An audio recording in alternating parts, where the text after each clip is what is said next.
Jose, your role now and covers a broad range of, I guess, polymers and materials. But obviously, you've spent a significant part of your career focusing in particular around specialty polyolefins, specialty polymers. I'm assuming you're still tracking some of those markets. Can you maybe give us an overview of what's happening in that space? Where do you see opportunities for growth in and around specialty polymers, ethylene copolymers, for example? And I guess how do you look at that space now that you are you have a slightly different point of view? Thank you for your question today. I would say that the optics on the way that I have been seeing the businesses hasn't changed. I do believe my visibility is the one that has changed. I mean, as you know, I have been focused mainly in elastomers, plastomers, and ethylene acrylic acid copolymers, as well as high barrier resins. However, within my current position, I do have responsibilities for all kind of plastics and resins. So the way that I have been interpreting the industry trends, this is something that hasn't changed. I do believe this is something that I have on my DNA. So I like to study the different global and mega trends to understand which may be the opportunities. And now, especially in distribution, you need to have a tiger eye to detect where the value is coming from. So answering your second question, I would say that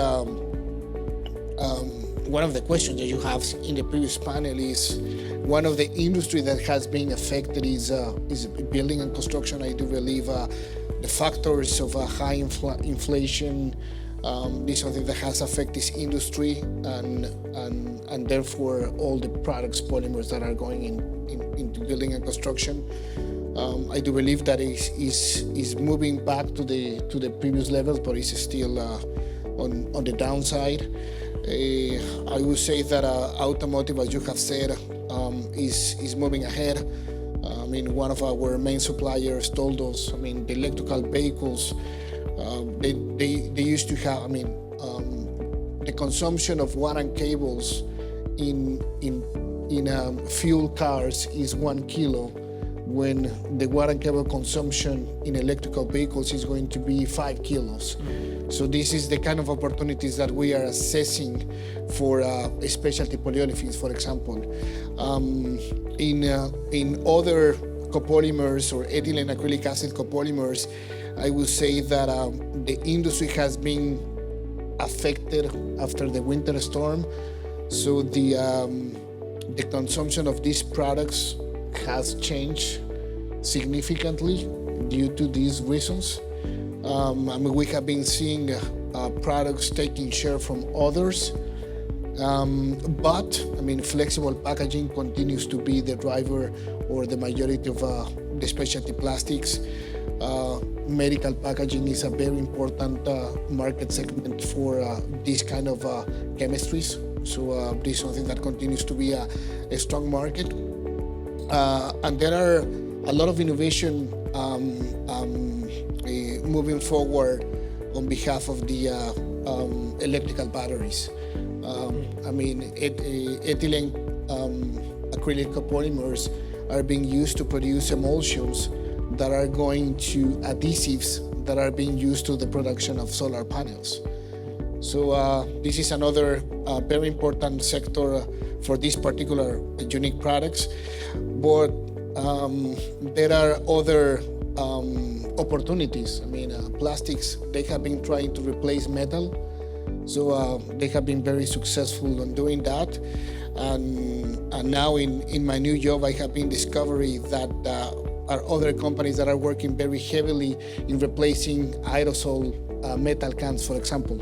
So this is something that we haven't seen, but I do believe there are some companies that are really close to replace metal for those kind of applications. It's fascinating the way that plastic has been gaining share for traditional products like glass, metal, and this is what we are seeing growth. To what extent are some of these segments holding up given the broader challenges with the market, right? I mean, you're seeing a lot of pressure on generally the broader polymers markets, right? Because of the recession or because of a slowdown coupled with inflation and things like that. I guess to what extent are these specialty polymers truly being specialty and differentiated? Are they holding up in terms of the relative impact? No, I would say that specialty plastics continue to grow. Okay.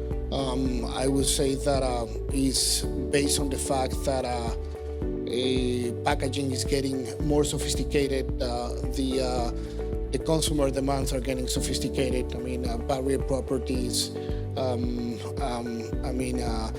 Shelf life is something that has been driving a lot of things into the flexible packaging. So specialty plastics continue to grow,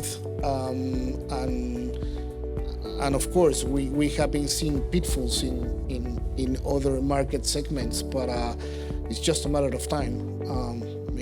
They will recover, and the consumption of specialty plastics will get there eventually. And the good news is that specialty plastics are at the peak of innovation. So customers and suppliers are always trying to get new things and try to lightweight, reduce and use specialty plastics for a lot of things. So I have been seeing specialty plastics growing.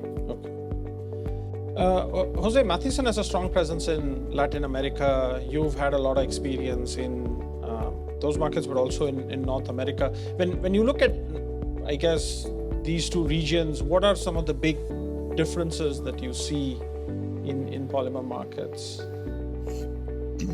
Well, I would say that sustainability is one of the main differences. I like what Thomas said about the differences between Europe and the US. So you may imagine the difference that we do have in countries like Central America, Caribbean, Bolivia. So this is one of the main challenges.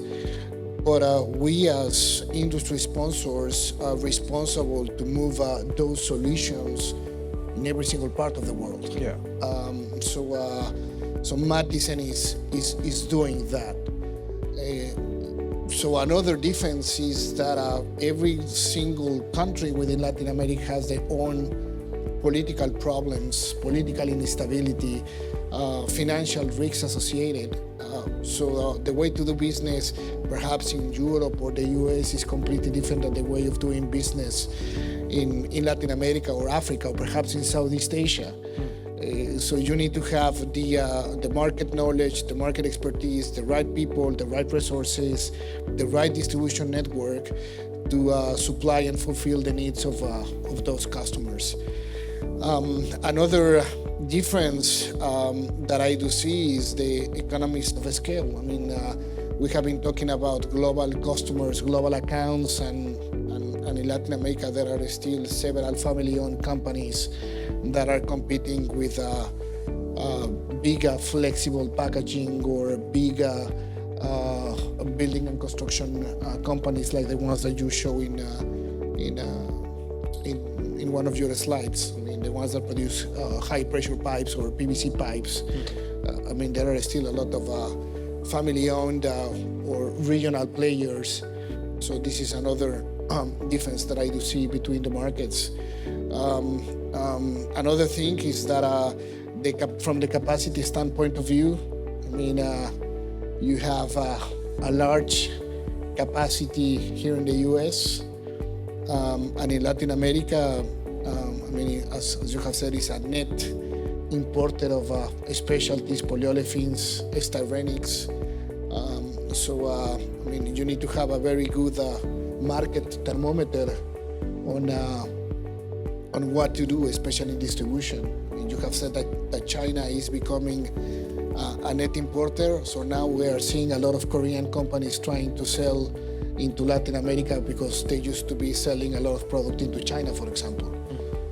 I would say that in 2021, one of the barriers were the freight cost. I mean, everybody faced issues and supply issues with high freight costs from Asia and even to Europe to other parts of the world. But now the situation has been stabilized, and we are seeing very cheap freight costs from Asia to Latin America, even to the US. So we're going to see much more presence from Asia Pacific suppliers.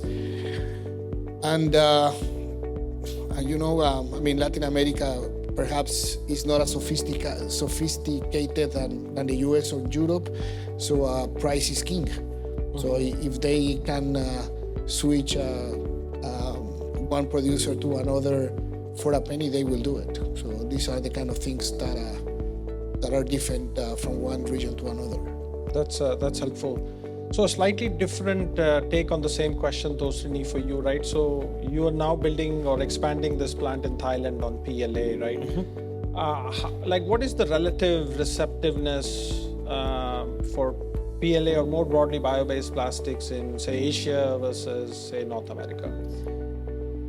Pricing-wise, North America is definitely more profitable, right? But the market is there today for us. If you look at it, before Ukraine, it was a third, and a third, volume-wise, right? So margin-wise, definitely US was more high-end versus China. But you have multiple players already in China, right? You have Corbion and others who are building PLA capacity in China. So there is a pressure from the government itself to kind of adopt these technologies and adopt these products, but always Asia is going to be price sensitive. You will not be on the high-end margin, right? So you have to have low-cost facilities. So making it in the West and shipping it to Asia and competing is always more challenging than making it in Asia and competing. So if you have the right technology and can take some of the costs out through manpower or some of the costs that you would see here over there, definitely you can compete there in the market. What about volume growth between the two regions? Definitely equal right now for us. That's why we are going to Asia and building, because surprisingly Asia has a lot of pull for us. So we are not looking to bring the product back to US, right? So we will supply Middle East, as far as Middle East maybe, out of that facility, but that is where it'll get consumed. And that plant is the same size as the one that we have in the US. And the US plant took 8+ years to get filled up, and we are projecting this to be filled up in 2 to 3 years. Oh, wow. So the growth is finally there in bioplastics, right? For a long time it was limping along, and finally in the last 2-3 years it's really started to pick up. So from some of our work, what we've seen is that ability to fill up those plants is probably a little more difficult in, say, some of these other sectors like PBAT, for example. Do you see the same? Yeah, because if you look at PBAT, right, the big application is in your diapers or absorbable media, right? So which very price sensitive in Asia compared to some of the PLA single-use applications where there is government mandates which are pushing those single-use plastics out. So they're kind of being mandated, like your cutlery, your spoon, right? The government is pushing those traditional plastics away. So we see receptive customers in such applications, right? So there are formulators who are mixing PHA, PLA to get some of the unique characteristics of very high-end plastics as well. So that's why we have announced a kind of a collaboration with CJ Bio recently for the PLA, PHA effort. We do have PBS, and we are looking at PBAT as the next evolution for us, because that's a gap. But we're doing the market study right now, and it's not as, like you said, not as attractive as PLA, the growth in PLA is. Yeah, that's interesting, because we had CJ Bio here at FlexPO last year, and we had a very fascinating discussion on some of the same stuff.